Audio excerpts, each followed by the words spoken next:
Hi.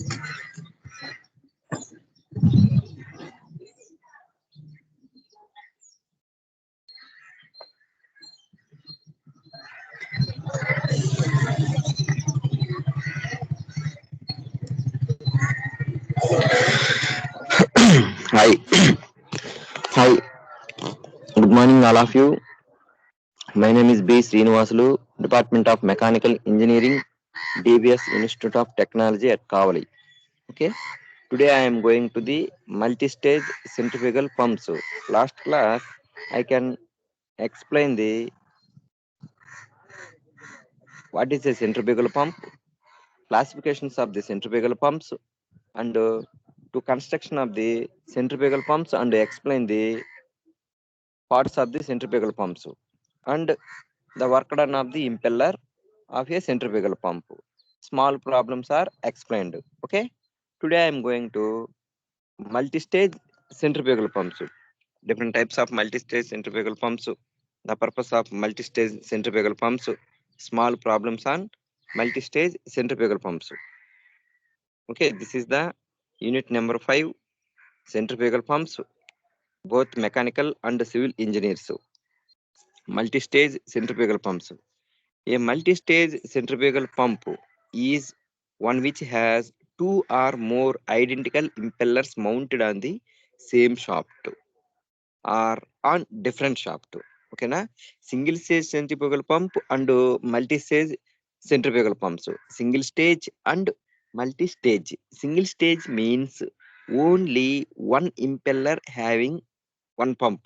ఓకేనా, ఒక impeller గాన షాఫ్ట్ పైన మౌంటెడ్ అయి ఉంటే దాన్ని సింగిల్ స్టేజ్ సెంట్రిఫ్యూగల్ పంప్ అంటాం. Okay, two or more then impellers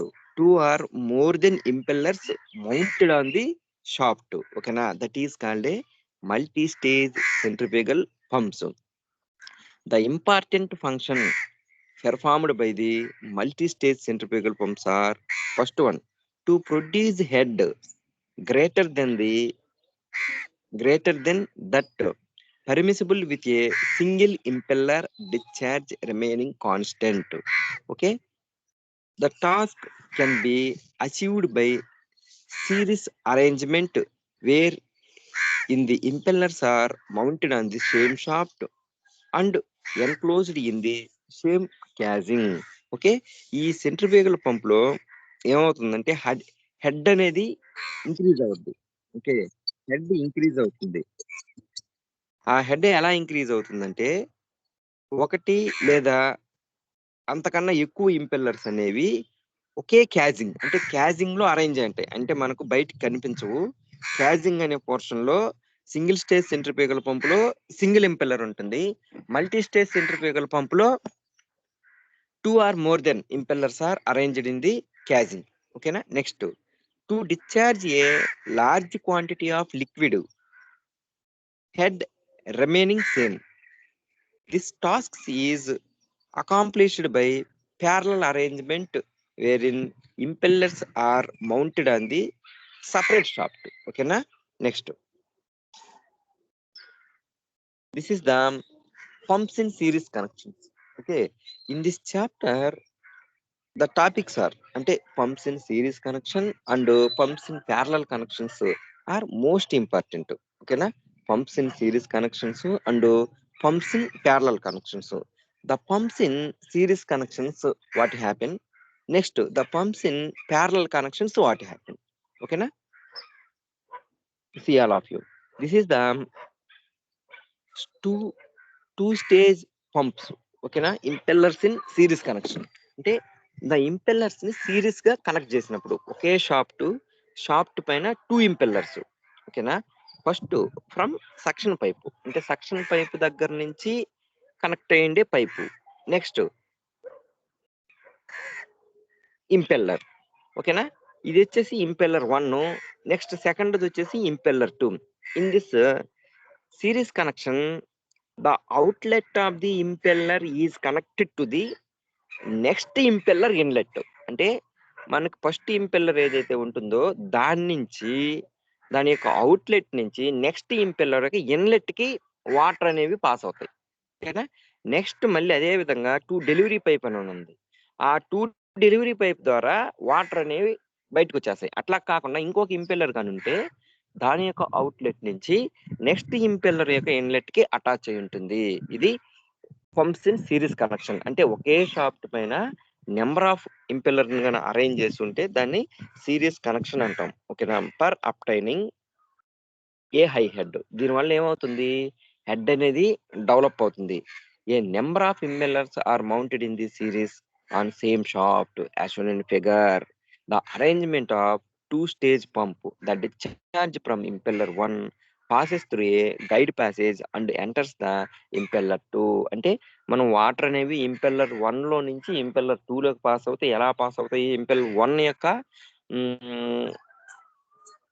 outward, అంటే ఇంపెల్లర్ 1 యొక్క అవుట్వర్డ్ నుంచి ఇంపెల్లర్ 2 యొక్క ఇన్వర్డ్ నుంచి నెక్స్ట్ ఇంపెల్లర్ 2 యొక్క అవుట్వర్డ్ వరకు వాటర్ అనేవి పాస్ అవుతూ ఉంటాయి. ఓకేనా?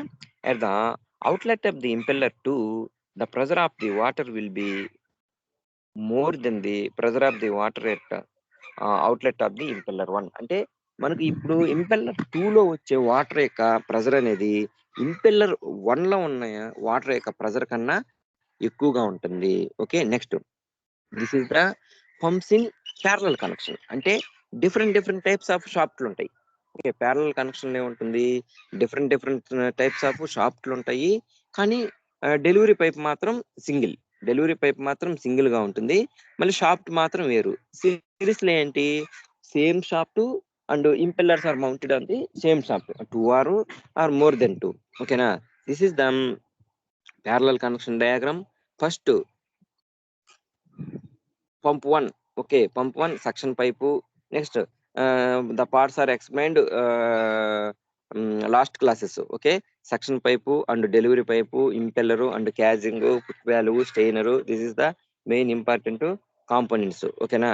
The pump 1 delivery pipe is connected to the pump 2 delivery pipe. అంటే పంప్ 1 లో నుంచి వచ్చే డిశ్చార్జ్, ఓకేనా, నెక్స్ట్ పంప్ 2 లో నుంచి వచ్చే డిశ్చార్జ్ రెండు కలిసి ఏమొస్తున్నాయి, డెలివరీ పైప్ లో నుంచి బయటకు వచ్చేస్తున్నాయి. దాన్ని ఏమంటాం మనము, డిశ్చార్జ్ Q = Q1 + Q2. ఓకేనా? Next, when a large quantity of liquid is required to be pumped against the relatively small head. అంటే క్వాంటిటీ ఆఫ్ వాటర్ అనేది ఇంక్రీజ్ అవ్వద్ది ఇక్కడ. అంటే దాంట్లో హెడ్ డెవలప్ అవుద్ది, ఇక్కడ క్వాంటిటీ ఆఫ్ వాటర్ అనేది ఇంక్రీజ్ అవుద్ది, which is impossible per single pump to accomplished. Okay, 2 or more pumps are employed which are so arranged that each of these pumps working separately lift the liquid from the common sump, okay na, and deliver to the common collecting pipe through which it is carried to required height. Okay, this arrangement is known as pumps in parallel connections. Okay, since each pump delivers the liquid against the small head, if Q is the discharge capacity of the pump, one pump, and there are n identical pumps arranged in parallel, then the total discharge will be Q = N into Q. Okay na? ఈ pumps అనేవి sump అనేది same, అంటే ఒకే sump లో suction pipe అనేది insert చేసేసి next delivery pipe ఏం చేస్తారంటే ఒకే pipe ద్వారా కనెక్ట్ చేసేస్తారు. నెక్స్ట్ దీని యొక్క ఇంపెల్లర్స్ అనేవి ఏముంటాయి, డిఫరెంట్ షాఫ్ట్ల మీద రొటేట్ అవుతూ ఉంటాయి.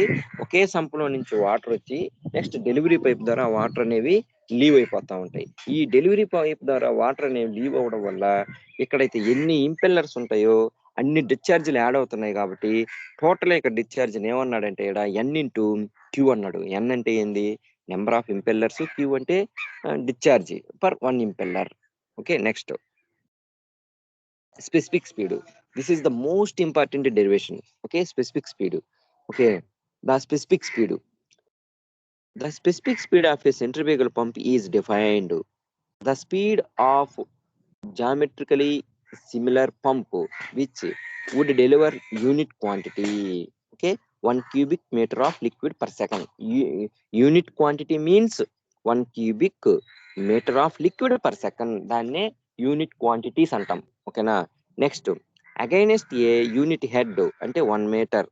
ఓకే, అగైనెస్ట్ ఏ యూనిట్ హెడ్ అంటే ఏంటి ఇక్కడ, ఈ యొక్క స్పెసిఫిక్ స్పీడ్ అంటే ఏంటంటే ద యూనిట్ క్వాంటిటీలో ఒక యూనిట్ హెడ్ లో యూనిట్ క్వాంటిటీ ఆఫ్ వాటర్ అనేది ఎంత డెలివర్ అవుతుంది. Okay, next, it is denoted by ns. It is denoted by ns. The specific speed is characteristics of a pump which can be used as a basis of comparing the performance of the different pumps. Okay, this is the specific speed definition. Okay, na, to derive the equation of the specific speed, first of all, the expression for the specific speed may be obtained as follows: discharge q equal to area into velocity. Okay, ఈ discharge q equal to formula వచ్చేసి av. Okay, discharge formula వచ్చేసి av.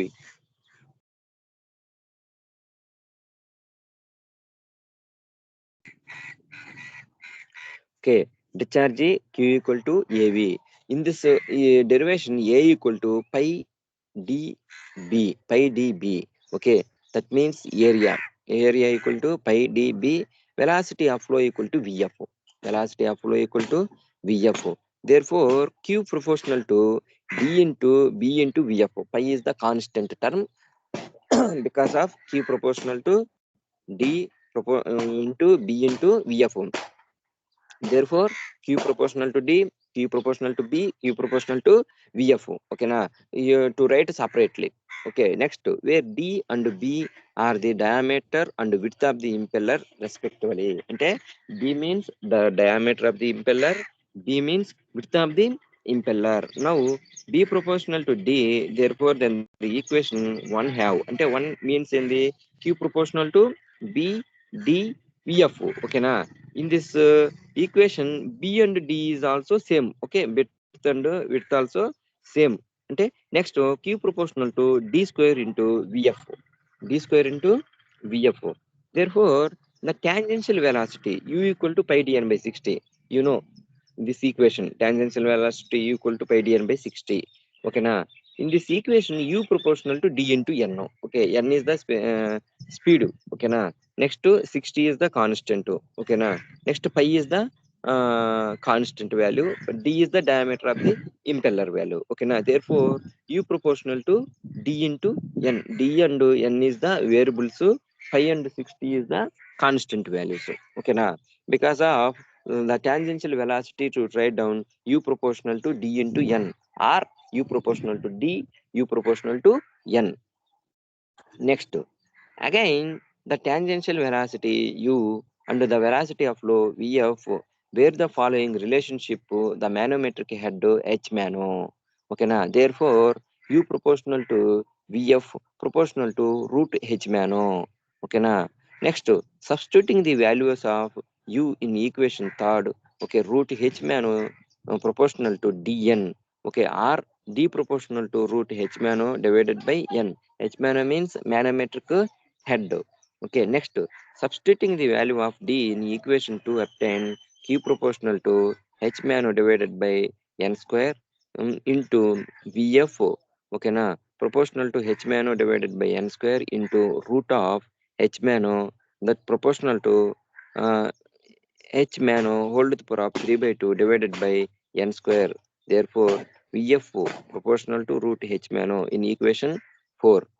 Okay, ఇక్కడ VF place లో root H man అనే దాన్ని substitute చేసారమ్మా. Next, therefore Q equal to K into H man whole the power of 3/2 divided by N square. Q equal to K into H man అంటే manometric efficiency whole the power of 3/2 divided by N square. మనకు కావాల్సింది ఏంది? Specific speed అంటే NS. ఓకేనా, where K is the constant value and H is the 1 meter and q is the 1 meter cube per second. Okay, n is the specific speed ns. అంటే h place లో 1 meter, q place లో 1 meter cube per second and n place లో ns అనేదాన్ని above equation లో substitute చేస్తే ఏమొస్తుంది? k equal to ns square వస్తుంది. Okay, k equal to ns square అంటే k ప్లేస్ లో ఏం చేయాలి? ns స్క్వేర్ అనేదాన్ని సబ్స్టిట్యూట్ చేయాలి. అంటే therefore equation q equal to ns square h man whole the power of 3/2 divided by n square. ఓకేనా, ns స్క్వేర్ equal to n square q divided by h power of 3/2. In equation ns equal to n రీట్ q by h power of 3/2 అనేది specific speed యొక్క equation. The values of n, h, q, those for normal operating conditions. Normal operating conditions which would generally coincide with the optimum efficiency. Okay, in this equation, specific speed of the n f equal to n root q by h power of 3 by 4. This equation is very most important equation to solve the small problems. Okay, see derivation. Okay na, specific speed. Okay, specific speed means the centrifugal pump is defined the specific speed of a geometrically similar to the pump which would like to deliver quantity. Okay, unit quantity of water with unit head. అంటే ఒక unit head లో unit quantity of water కానీ delivery అయితే దాన్ని ఏమంటారంటే specific speed అంటాం. ఈ specific speed NS equal to N root Q by H power of 3/4 అనే ఈక్వేషన్ ని డెరైవ్ చేయడానికి కొన్ని టర్మ్స్ అంటే క్యూ డిశ్చార్జ్ ఈక్వల్ టు ఏవి ఏంటి ఏరియా అండ్ వెలాసిటీ. నెక్స్ట్ వచ్చేసి దీన్ని ప్రొపోర్షనాలిటీ టర్మ్స్ లో నోట్ చేసుకుంటూ నెక్స్ట్ దీన్ని ఏం చేస్తాం మనము ఒక derivation Q equal to N root Q by H power of 3/2 అనే డెరివేషన్ ని డెరైవ్ చేసాం. ఈ డెరివేషన్ ఇప్పటికి 3 times 4 times ఎక్స్టర్నల్ ఎగ్జామ్స్ లో అడుగున్నారమ్మా, డైరెక్ట్ 10 మార్క్స్. ఓకేనా, specific speed of the centrifugal pump. Same derivation specific speed of the turbines లో కూడా ఉంది. మీకు 4th యూనిట్ లో specific speed of the turbines ఉంది. నెక్స్ట్ ఇది వచ్చేసి specific speed of the centrifugal pump. ఈ సెంట్రిఫ్యూగల్ పంపులో ఏమొస్తుంది, N root cube by H power of 3/4, దాంట్లో N root cube by H power of 5/4 వస్తుంది. ఓకేనా, ఇదే మీకు difference. Next small problems on the in this derivations. ఓకేనా, the impeller and width of a centrifugal pump impeller are 300 mm and 60 mm respectively. The pump is delivering 144 liters of liquid per second with a manometric efficiency of 85%. The manometric efficiency of 85%. The effective outlet vane angles is 30 degrees. If the speed of a rotating is 950 rpm, calculate the specific speed of the pump. అంటే ఇక్కడ ఏం చేసాడు, కొన్ని terms ఇచ్చేసి specific speed of the pump calculate చేయమన్నారు. First of all, to write down the given data, the diameter of the impeller at outlet D2 equal to outlet D2 equal to 300 mm, therefore 0.3 meters. Width of the impeller outlet B2 equal to 60 mm, 0.06 meters. Okay na? Next, discharge through the pump Q equal to 144 liters per second. Therefore, this is converted into meter cube per second, 0.144 meter cube per second. Okay, the manometric efficiency equal to 85%. Okay na? The effective outlet vane angle pi equal to 30 degrees. Okay na? Next, the speed of rotation n equal to 950 rpm. This is the given data. Okay, first of all, to write down the given data, after that you can calculate the specific speed of the pump. Okay na? The specific speed of the pump ns equal to n root q by h power of 3/4 equation. Okay na? In this equation, tangential velocity u2 equal to pi d2 n by 60. Okay na? In this equation, you calculate the tangential velocity. Pi is the constant value, dt is already given in the problem, and n is the 950 rpm. Next, 60. Okay na?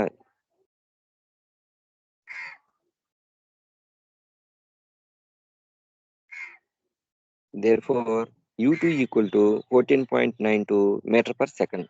Next, velocity of flow vf2 equal to q divided by pi d2 b2. Okay na?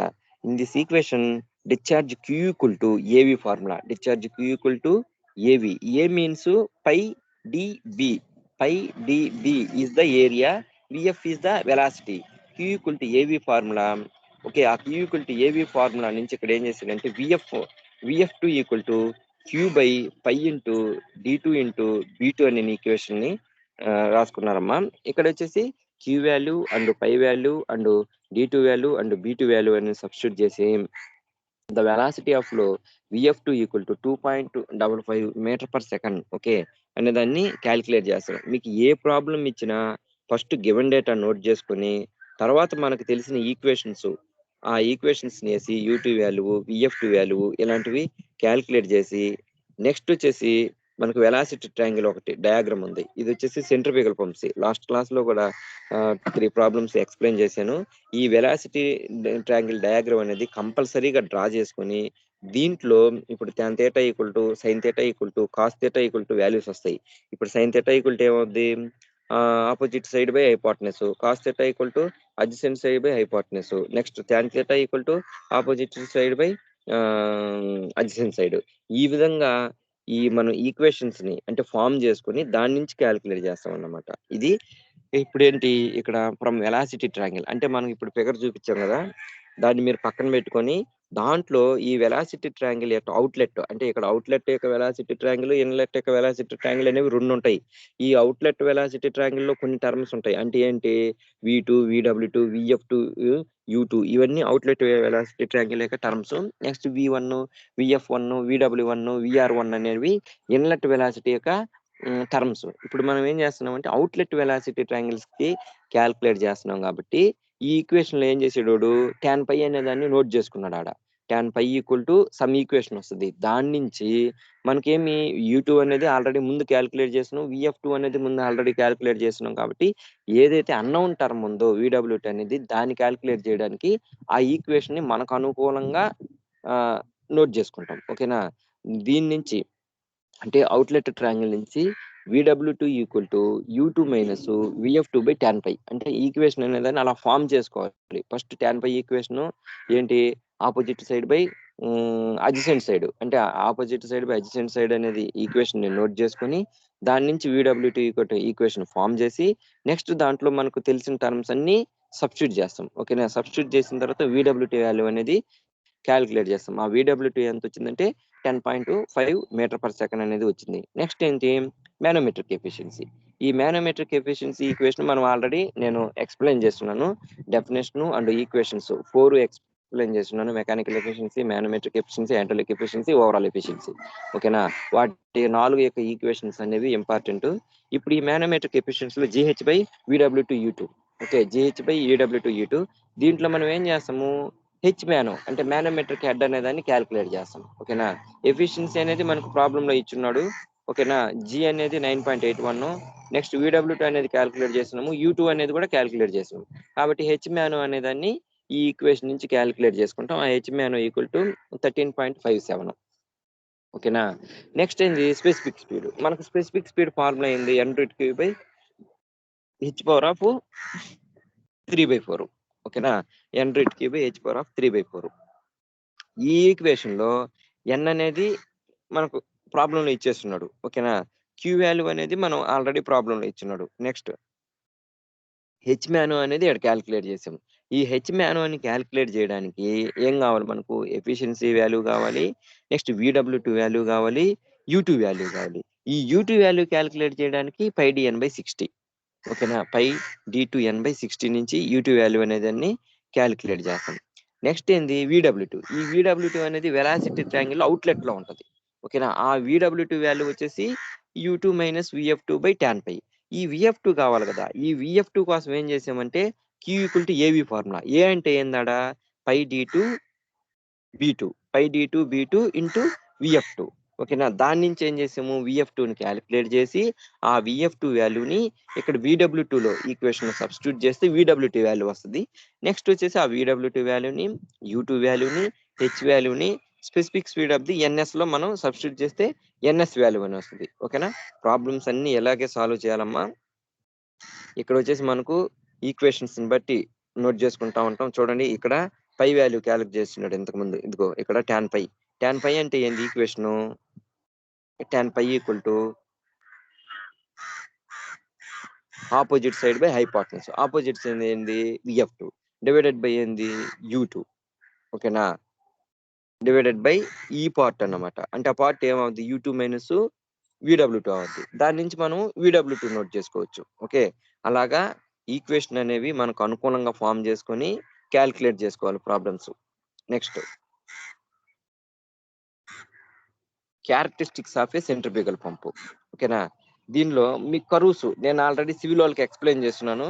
Characteristics curves, main characteristics curves, operating characteristic curves and constant efficiency and constant head and constant discharge curves. ఇవి characteristics curves అంటాము. ఈ curves ని ఎలా draw చేస్తాము and దేనికి అంటే versus అంటే speed and discharge and velocity, ఈ విధంగా క్యారెక్టరిస్టిక్స్ కర్వ్స్ అనేవి డ్రా చేసి ఉంటాము. ఈ క్యారెక్టరిస్టిక్స్ కర్వ్స్ అనేవి ఎలా డ్రా చేస్తారు, ఓకేనా? అవి 3-4 టైప్స్, ఓకేనా? క్యారెక్టరిస్టిక్స్ కర్వ్స్ అనేవి 4 టైప్స్.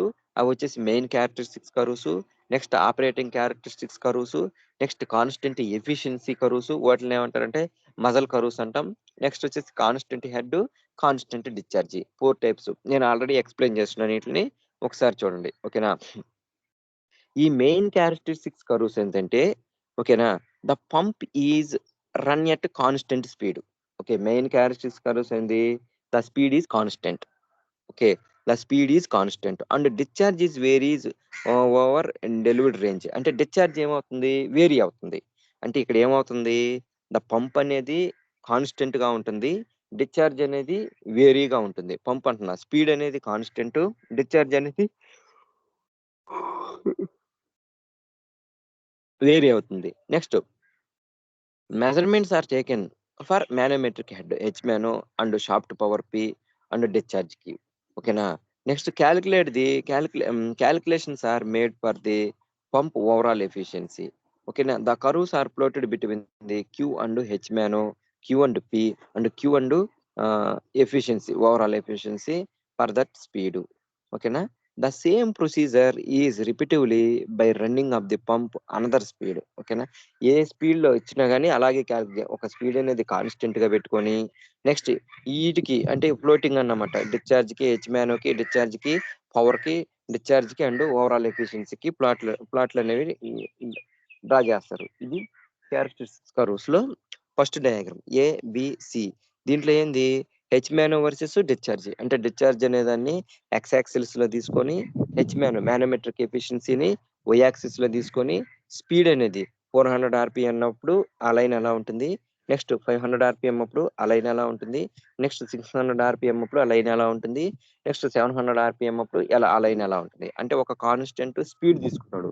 ఒక కాన్స్టెంట్ స్పీడ్ తీసుకొని మ్యానోమెట్రిక్ ఎఫిషియన్సీకి, డిశ్చార్జ్ కి లైన్స్ అనేవి డ్రా చేస్తున్నారు. అంటే ఒక కాన్స్టెంట్ స్పీడ్ లో హెచ్ మ్యానోకి, డిశ్చార్జ్ కి ఒక లైను, నెక్స్ట్ పవర్ కి, డిశ్చార్జ్ కి ఒక లైను, నెక్స్ట్ ఏంది ఓవరాల్ ఎఫిషియన్సీకి, డిశ్చార్జ్ కి ఒక లైన్ అన్నమాట. ఓకేనా? All of you see the 3 figures. First figure లో manometric efficiency versus discharge lines. ఓకేనా?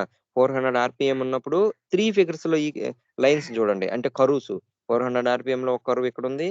నెక్స్ట్ పవర్ కి, డిశ్చార్జ్ కి కర్వ్ అనేది ఏముంది? స్లైట్లీ ఇంక్రీజింగ్ పవర్, అంటే స్లైట్లీ ఇంక్రీజింగ్ పవర్ లో ఉంది. నెక్స్ట్ ఇక్కడ మ్యానోమెట్రిక్ ఎఫిషియన్సీ ఎలా ఉంది? డిశ్చార్జ్ పెరిగే కొద్దీ మ్యానోమెట్రిక్ ఎఫిషియన్సీ అనేది స్లైట్లీ డిక్రీజింగ్ అన్నమాట. నెక్స్ట్ ఏంటి?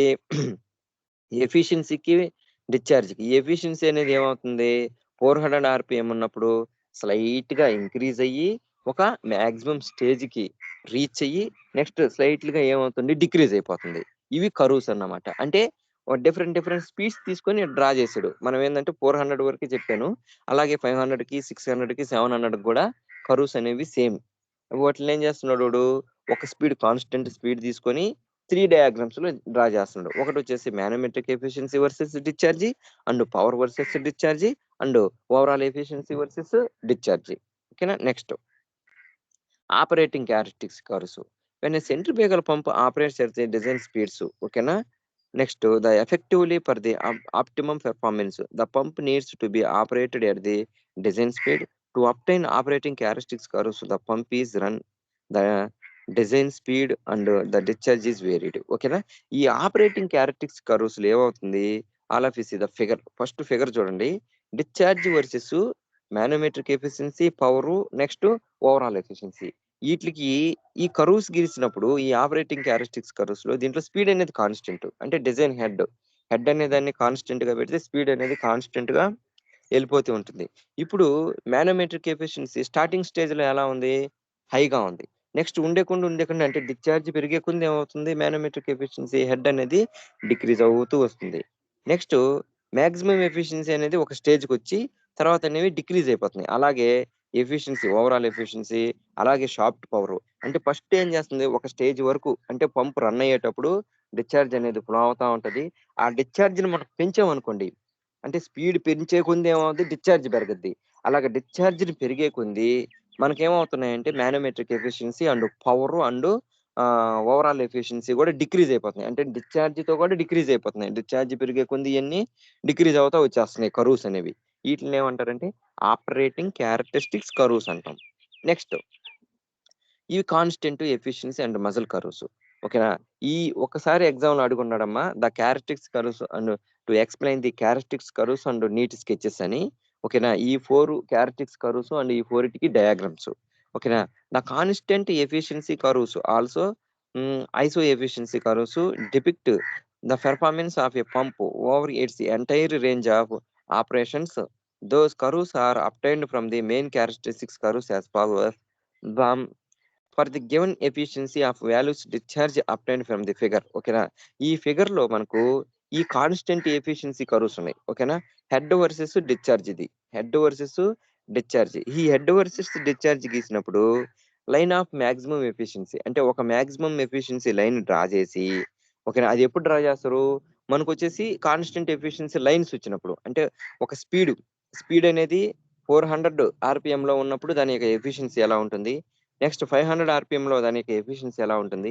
Next 600 ఆర్‌పిఎంలో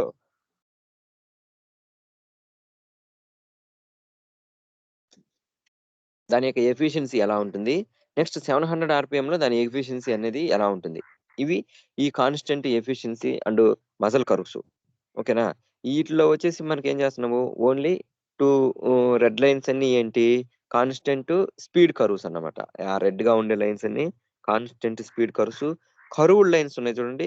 50% efficiency, 60% efficiency, 70% efficiency, 80% efficiency. అంటే మనకేమవుతుంది ఇక్కడ? ఈ యొక్క ఎఫిషియన్సీ అనేది తగ్గే కొంది. అంటే ఎఫిషియన్సీ తగ్గే కొంది to reach to the discharge and head. అంటే ఆ కర్వ్ ఎలా అవుతుంది? నియర్ టు ది అంటే ఆ డిశ్చార్జ్ అండ్ హెడ్ అంటే హెడ్‌కి, డిశ్చార్జ్‌కి నియర్‌గా వచ్చేస్తుందంట. అంటే ఎఫిషియన్సీ తగ్గే కొంది. అంటే హెడ్ అండ్ డిశ్చార్జ్ అనేవి ఒకే లెవెల్‌లో అంటే హెడ్ పెరిగే కొంది డిశ్చార్జ్ పెరగడం, హెడ్ తగ్గే కొంది డిశ్చార్జ్ తగ్గడం. ఆ విధంగా కర్వ్స్ అనేవి ఫ్లాట్ అవుతూ వచ్చేస్తున్నాయి. ఓకే. నెక్స్ట్ ఇవి constant head and constant discharge curves. ఈ constant head and constant discharge curves as shown in the figure. First discharge versus speed, next head versus speed. ఈ డిశ్చార్జ్ వర్సెస్ స్పీడ్‌లో ఏమవుతుంది? ఒక linear line. Okay. Discharge versus హెడ్‌లో ఒక linear line. అంటే ఏమవుతుంది? The discharge increased the discharge is directly proportional to the speed అన్నమాట. అంటే డిశ్చార్జ్ పెరిగితే స్పీడ్ పెరుగుద్ది. డిశ్చార్జ్ తగ్గితే స్పీడ్ తగ్గుద్ది. అట్లాగే మానోమెట్రిక్ ఎఫిషియన్సీ వర్సెస్ స్పీడ్‌లో ఏమవుతుంది? ఈ మానోమెట్రిక్ ఎఫిషియన్సీ అనేది ప్లస్ స్పీడ్ అనేది ఒక సర్టెన్ స్టేజ్ వరకు లీనియర్‌గా ఉంటాయి. అంటే the manometric efficiency is proportional to the speed. Next తర్వాత ఏమవుతుందంటే ఈ స్పీడ్ పెరిగే కొంది ఈ మానోమెట్రిక్ ఎఫిషియన్సీ అనేది ఇంక్రీజ్ అయిపోతుంది.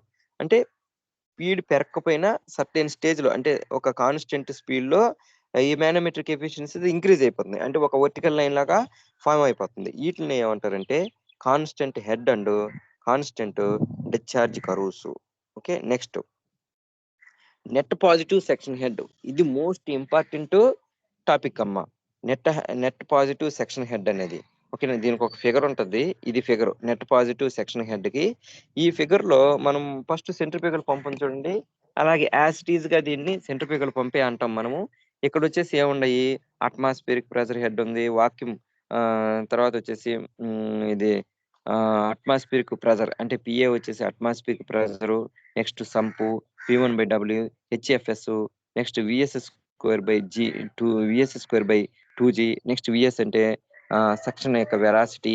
ఓకేనా? PA W pressure head. నెక్స్ట్ వచ్చేసి V square by two G velocity head. Next HFS datum head. ఇలాగా హెచ్ఎస్ అంటే సక్షన్ హెడ్. నెక్స్ట్ వచ్చేసి డెలివరీ హెడ్. ఇవి వచ్చేసి మేము ఆల్రెడీ ఎక్స్ప్లెయిన్ చేసుకున్నాం సెంట్రిఫ్యూగల్ పంప్స్‌లో. ఇప్పుడు దీంట్లో నెట్ పాజిటివ్ సెక్షన్ హెడ్‌లో చూద్దాం. ఓకేనా? ఈ నెట్ పాజిటివ్ సెక్షన్ హెడ్‌లో HS equal to vertical distance between the central line to the pump. అంటే హెచ్ఎస్ అంటే ఏంది? Vertical distance between the central line. Pump యొక్క సెంట్రల్ లైన్ దగ్గర నుంచి సెంట్రల్ లైన్. ఓకే. ఓకే. ఇది హెచ్ఎస్ అంటే ఇది సంపు. ఈ సంపు పైన ఉండే లైన్ దగ్గర నుంచి ఈ పంపు యొక్క సెంట్రల్ లైన్ దగ్గరకు ఉండే డిస్టెన్స్‌ని ఏమన్నాడు? హెచ్ఎస్ అన్నాడు. ఓకేనా? Next VS velocity of liquid in the suction pipe. VS అంటే velocity of liquid in the suction pipe. Suction పైప్‌లో ఒక లిక్విడ్ అంటే ఒక దాంట్లో ఉన్న యొక్క ఫ్లూయిడ్ యొక్క velocity.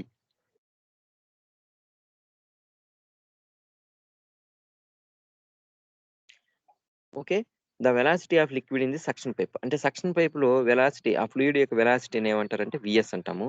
హెచ్ఎఫ్ఎస్ losses in the suction pipe up to the pump inlet. Okay. Losses HFS. P1 equal to absolute static pressure at the pump at inlet.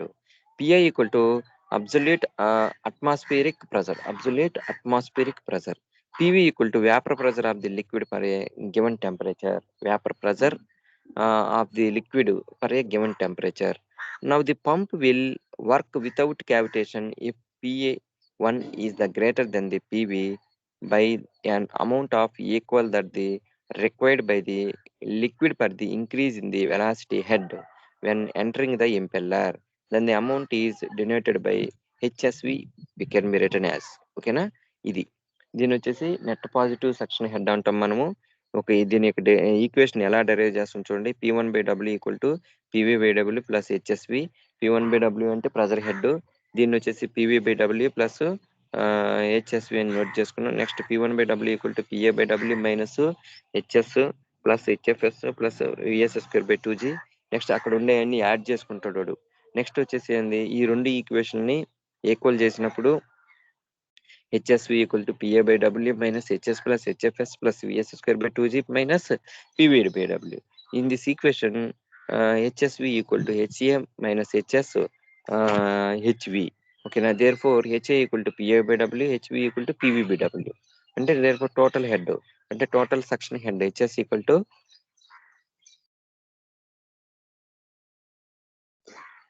HS plus HFS plus VS²/2G. ఇది వచ్చేసింది total head HS. Okay na. Next, the value of HSV is frequently is called net positive section head. అంటే ఇక్కడ HS equal to the net positive section head. This is the equation, net positive section head equation. In this equation by using of a to derive the small problems and to explain the small problems. Okay na.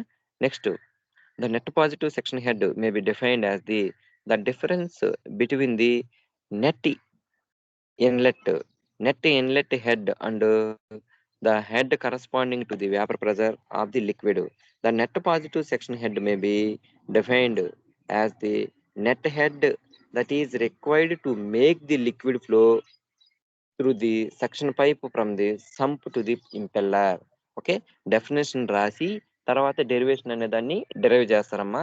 ఆ diagram అనేది మీకు అర్థమయ్యేదానికి atmospheric pressure, next వచ్చేసి velocity, ఇవన్నీ terms అనేవి ఎక్కడ ఉంటాయో మనం చూసుకోవడానికి suction pipe and delivery pipe, pump, next దాని యొక్క height HS equal to N నుంచి, నెక్స్ట్ సంప్ యొక్క పైప్ ప్లేస్ నుంచి the central line of the pump వరకు ఉండే ప్లేస్ని ఇలాగా. అంటే మనం ఏం చేస్తున్నామంటే దాంట్లో ఉండే టర్మ్స్ అనేవి డయాగ్రామ్ లో చూపించి తర్వాత డెరైవ్ చేస్తాం. Next cavitation. ఈ క్యావిటేషన్ అనేది ఒక స్మాల్ డెఫినేషన్ అన్నమాట. దీన్ని వచ్చేసి షార్ట్ ఆన్సర్లు ఆడతారు మీకు. ఈ క్యావిటేషన్ అనేది సెంట్రిఫ్యూగల్ పంప్స్ లో వస్తుంది.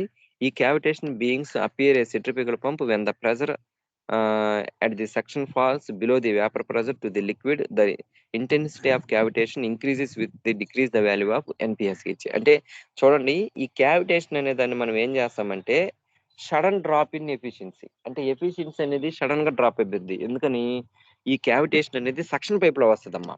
అంటే సక్షన్ పైప్ లో స్మాల్ ఎయిర్ బబుల్స్ అనేవి ఫామ్ అవుతాయి. ఆ స్మాల్ ఎయిర్ బబుల్స్ ఫామ్ అయ్యి మనకు పైప్ కతుక్కుపోయి ఉంటాయి. ఇవి అంటే వేపర్ ప్రెజర్ అనేది అట్మాస్ఫియర్ ప్రెజర్ కన్నా బిలోగా ఉంటుంది అక్కడ. అందువల్ల ఏమవుతాయి, స్మాల్ బబుల్స్ గా ఫామ్ అయ్యి ఉంటాయి. నెక్స్ట్ ఆ స్మాల్ బబుల్స్ అనేవి ఒక్కసారిగా ప్రెజర్ అనేది ఇంక్రీజ్ అయినప్పుడు పగిలిపోతాయి. అలా పగిలినప్పుడు పైప్ అనేది సక్షన్ పైప్ అనేది డ్యామేజ్ అయ్యే ఛాన్సెస్ ఎక్కువగా ఉంటాయి. కాబట్టి అవి ఫామ్ అవ్వకుండా చూసుకోవాలి మనం ఈ క్యావిటేషన్స్ అనేవి. ఓకేనా. The cavitations in the pump can be noted the sudden drop in the efficiency and head and power requirement. The cavitation imposes limitations on the flow rate and speed of the rotating pump. Okay na. Since the speed of the rotating and flow rate of discharge increases, the velocity of flow liquid at the inlet decreases to the absolute pressure to reduce the which facilities cavitation. అంటే చూడండి, ఈ cavitation means ఏంది, మనకు suction pipe ఒకటి, delivery pipe ఒకటి, 2 pipes ఉంటాయి. ఈ suction pipe అనేది ఎప్పుడు మనం వాటర్ లో ఉంటది కాబట్టి, అంటే సంపులో ఉంటది కాబట్టి దాని మీద మీకు ఎక్కడైనా పైప్ లో చూసుంటారు స్మాల్ బబుల్స్ అనేవి పైప్ కు అతుక్కొని ఉంటాయి. వాటిల్ని క్యావిటేషన్స్ అంటారు. ఈ క్యావిటేషన్ వల్ల ఆ ఇన్లెట్ పైప్ యొక్క ఏరియా అనేది కూడా డిక్రీజ్ అయిపోద్ది. అంటే క్యావిటేషన్స్ ఫామ్ అయిపోయినప్పుడు దాని ఏరియా అనేది కొంచెం డిక్రీజ్ అవుద్ది. ఈ ఏరియా అనేది డిక్రీజ్ అయినప్పుడు వాటర్ సంపలో నుంచి వచ్చే వాటర్ అనేవి తక్కువగా ఉండడం వల్ల ఆ వాటర్ యొక్క వెలాసిటీ కూడా కొంచెం తగ్గచ్చు. అంటే దాని యొక్క ఫోర్స్, అంటే క్యావిటేషన్ యొక్క క్యావిటేషన్ ఏం చేస్తుంది, టు రెసిస్టెంట్ ఫోర్స్ అంటే ఫ్రిక్షనల్ ఫోర్స్ డెవలప్ చేయడం వల్ల ఈ వాటర్ ఫ్లోని ఏం చేస్తాయి, కంట్రోల్ చేస్తూ ఉంటాయి. అందువల్ల ఫ్లో అనేది తగ్గద్ది, హెడ్ అనేది తగ్గద్ది, అన్ని కొంచెం decrease efficiency, head and flow అనేది డిక్రీజ్ అవుతూ ఉంటాయి ఈ క్యావిటేషన్ ఫామ్ అవడం వల్ల. కాబట్టి క్యావిటేషన్స్ అనేవి ఫామ్ అవ్వకుండా చూసుకుంటా ఉంటారు. ఈ క్యావిటేషన్స్ అంటే ఏంది, small vapour bubbles to form in the suction pipes అన్నమాట. అంటే సింపుల్ గా చెప్పుకోవాలంటే. నెక్స్ట్ ఈ క్యావిటేషన్స్ అని ఒక థామస్ అనే ఒక సైంటిస్ట్ ఉన్నాడు. దాన్ని థామస్ క్యావిటేషన్ ఫ్యాక్టర్ అంటారు. ఓకేనా. ఈ థామస్ క్యావిటేషన్ ఫ్యాక్టర్ అనేది ఒక ఈక్వేషన్ ఫామ్ చేశాడు. ఆ equation equal to sigma equal to HA minus HF minus HV divided by H mano. దీన్ని HSV divided by H mano అని కూడా అంటారు. ఈ ఈక్వేషన్ అనేది cavitation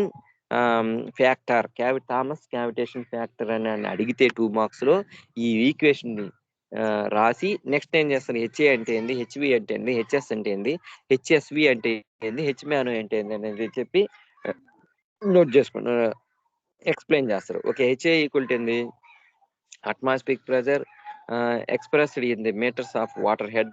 Next HV equal to vapor pressure expressed in the meter of water head. Next HS equal to total suction head. Okay, that equal to HS plus HFS plus VS square by 2G. Next HSV equal to net positive suction head. Okay, H mano equal to manometric head. This is the terms of the Thomas cavitation factor. Ante Thomas cavitation factor sigma equal to HA HS minus HV by H mano. Okay na. ఈ equation నుంచి మనం ఈ terms అన్నిటిని explain చేసి note చేస్తే దాన్ని ఏమంటారంటే Thomas cavitation factor అంటారు. ఓకేనా. In this centrifugal pumps the cavitation already explained, అంటే టు క్యావిటేషన్ డెఫినేషన్ అండ్ వచ్చేసి నెక్స్ట్ వచ్చేసి Thomas cavitation factor equations and multistage centrifugal pumps. ఈ మల్టీస్టేజ్ సెంట్రిఫ్యూగల్ పంప్స్ మీద small problems I can explain in this video. ఓకేనా. అంటే multistage centrifugal pump అంటే ఏంది, ఆ మల్టీస్టేజ్ సెంట్రిఫ్యూగల్ పంపు యొక్క టైప్స్, నెక్స్ట్ వచ్చేసి వాటి మీద ప్రాబ్లమ్స్ అండ్ క్యావిటేషన్, నెక్స్ట్ వచ్చేసి థామస్ క్యావిటేషన్ ఫ్యాక్టర్. ఓకేనా. ఇంకొకటి ఏంది, net positive section head. Okay. Today class is closed.